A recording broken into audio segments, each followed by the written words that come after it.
interview me so many times. So I'm glad I get to repay the favor this time round.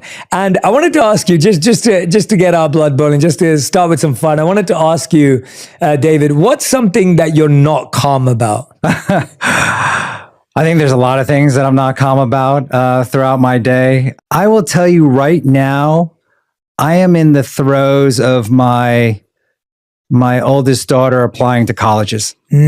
Even though I try to appear very calm in front of her and cool and collective, you know, and you don't want to be like a helicopter type of parent. There are times where I'm just like, you know, I want to get in there and say something, but I realize almost like the best thing for her is for her to go through it. And I have to kind of take a back seat. And so it's kind of going from where you take the wheel to like you're in the passenger seat and then you're in the back seat kind of peering every once in a while.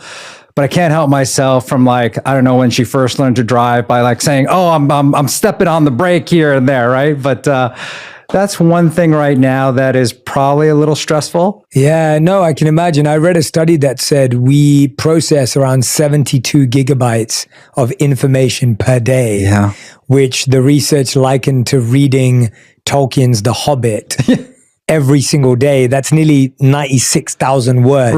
Right. And you think about that and you go, no wonder we're overwhelmed. No wonder we're burnt out. No wonder we're stressed. And you have this really brilliant analogy comparing the brain and our mind to a battery. That's right. Walk us through this, because I really like this in your book, Recharge, the way you break it down and explain it. You know, the recharge came from a good friend of mine.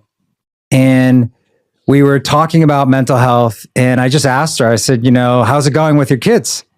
And she goes, you know, I was talking to my kids and I just said, how's your battery? And I was like, wait, what? And she goes,